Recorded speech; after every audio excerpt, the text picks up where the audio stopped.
volume integrals. In this we have one problem now.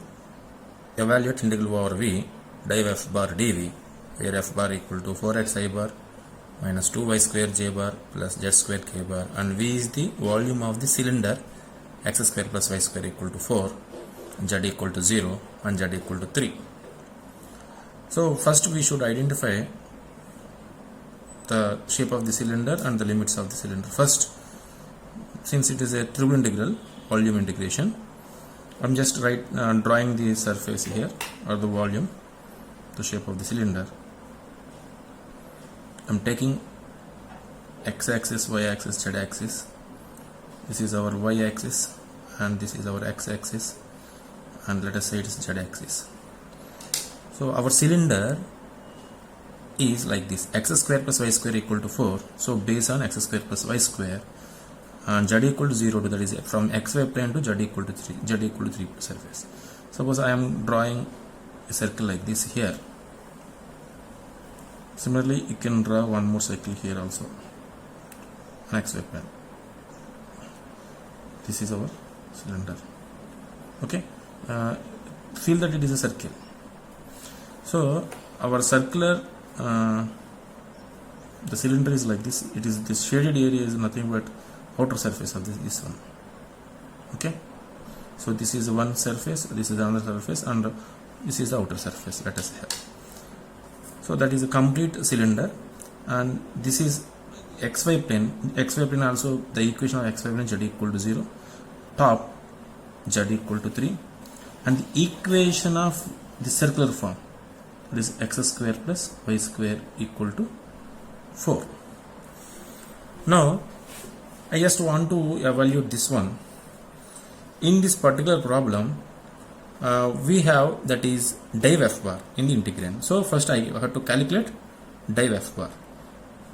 Div f bar equal to, when, if let us write, if f bar equal to f1 I bar plus f2 j bar plus f3 k bar, if at all our function is like this, then div f bar equal to dou f1 by dou x plus dou f2 by dou y plus dou f3 by dou z. So based on that, I can write it is dou by dou x of that f1 is 4x plus dou by dou y of this one is minus 2y square, and plus dou by dou z of our f3 is z square.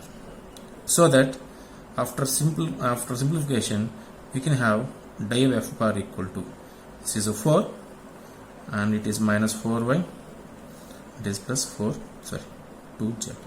This is our div f bar.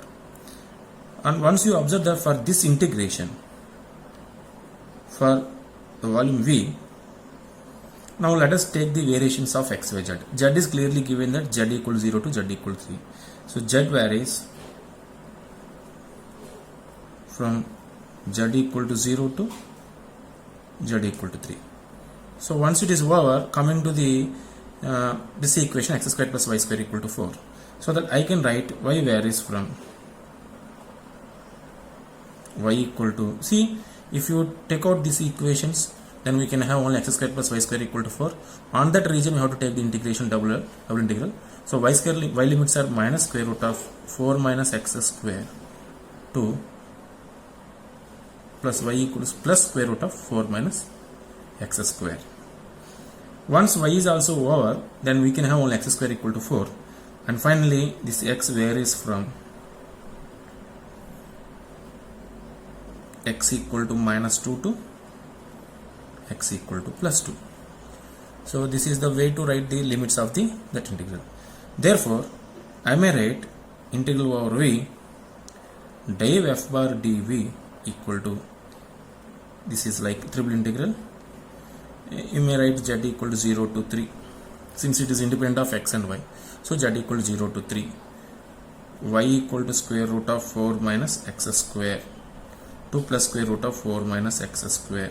This is minus, this y equal to minus square root of 4 minus x square, and x equal to minus 2 to plus 2. Integrand is what? 4 minus 4y plus 2z whole dz dy dx. The order is nothing but dz dy dx you should write. Now we can evaluate it easily. If you are evaluating the first term with respect to z, here it is x equal to minus 2 to plus 2, integral y equal to minus square root of 4 minus x square to plus square root of 4 minus x square. Now take the integration of this term with respect to z. So 4z minus 4yz plus, for 2z it is z square, over the limits 0 to the z values are 3 into dy dx. And then if you can simplify it further, it will be integral minus 2 to 2, integral y equal to minus square root of 4 minus x square to plus square root of 4 minus x square. And this value, after substituting, it will be 12 minus 12y, substituting, and it is 9 of dy dx. Or we can write it is integral minus 2 to 2. I'm just simplifying the integrand further. Y equal to minus square root of 4 minus x square to plus square root of 4 minus x square, 21 minus 12y whole dy dx. Now we can take the integration with respect to y variable. So that becomes integral minus 2 to 2. This is nothing but x equal to. This is also x equal to. So after taking integration with respect to y, it is 21y minus 6y square over the limits minus 4 times, sorry, minus square root of 4 minus x square plus square root of 4 minus x square dx. I think you can write it is minus 2 to 2, 21 times of, if you take 4 minus x square minus of minus plus, it is 4 minus x square, 2 times square root of 4 minus x square minus 6 times it is 0. If you have any doubt, you just write it is 0. You just verify it. Since 4 minus x square whole square minus of square root of 4 minus x square will give us 0. So totally, once you observe that this function can be written as 42 times, 21 into 2, 42 times, integral minus 2 to 2 actually. So I may write it is 2 times integral 0 to 2, since it is square root of 4 minus x square is an even function, square root of 4 minus x square dx. If you remember the formula for square root of a square minus x square, you can apply it directly.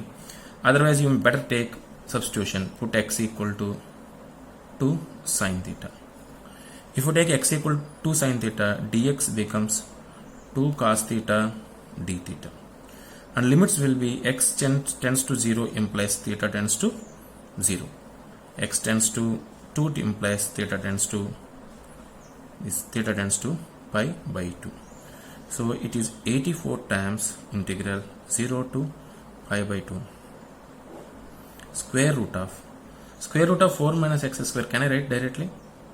Or if you want, it is 4 minus 4 sine square theta into is 2 cos theta d theta. And once you further simplify it, we can have this is 84 times it is integral into 2 is 2. One more 2 is there into 2. 1 minus sine square theta is cos theta, so it is integral 0 to pi by 2 cos square theta d theta. We know when it is 0 to pi by 2 cos 4 m theta d theta, we can evaluate it easily.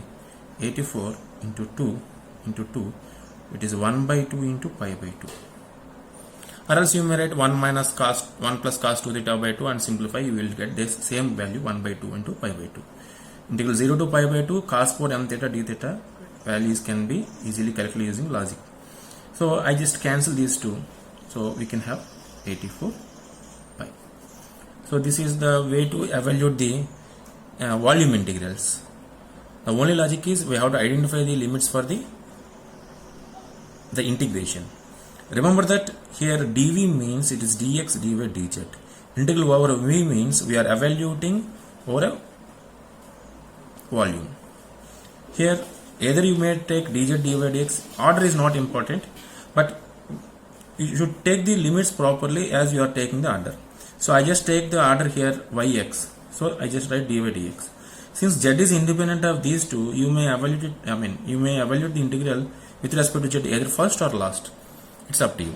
So like that we can evaluate easily the volume integrals. After volume integrals, we have three types of theorems. Those will be discussed in the next lecture, but I just want to tell you what those theorems are. So far we have three statements or three types of integrations. One is line integral, second one is surface integral, and third one is volume integral. Okay, so line integrals, surface integrals, and volume integrals. So far we have discussed.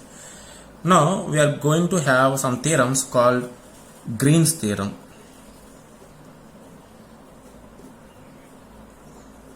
next Stokes theorem,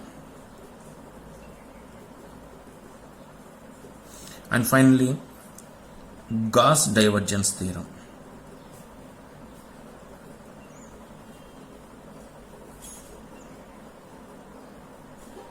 So these three theorems are there in our syllabus. This Green's theorem tells gives the relation between the line integral and surface integral. Stokes theorem also gives the relation between the line integral and surface integral. And whereas Gauss divergence theorem gives the relation between the surface integral and volume integral. So the relation between line integral and surface integral given by two theorems, Green's theorem and Stokes theorem. And here the Stokes theorem is generalization of Green's theorem. The generalization of Green's theorem is also known as Stokes theorem. So both will be almost the same. If you are taking the surface in the space, then we can apply Stokes theorem. If you are taking the surface on the region or any xy plane or any coordinate plane, then we have to use the Green's theorem. So Stokes theorem is generalization of Green's theorem, which gives us the relation between line integral and surface integral. And whereas Gauss divergence theorem gives the surface integral and volume integral. With the help of these theorems, we can evaluate the integrals, line integral, surface integral, volume integral. With the help of these theorems are very easy. So we can solve the line integral or surface integral, volume integral with respect to using these theorems very easy. So you have to remember this point. In the next lecture, we will see how to apply Green's theorem, Stokes theorem, and Gauss divergence theorem.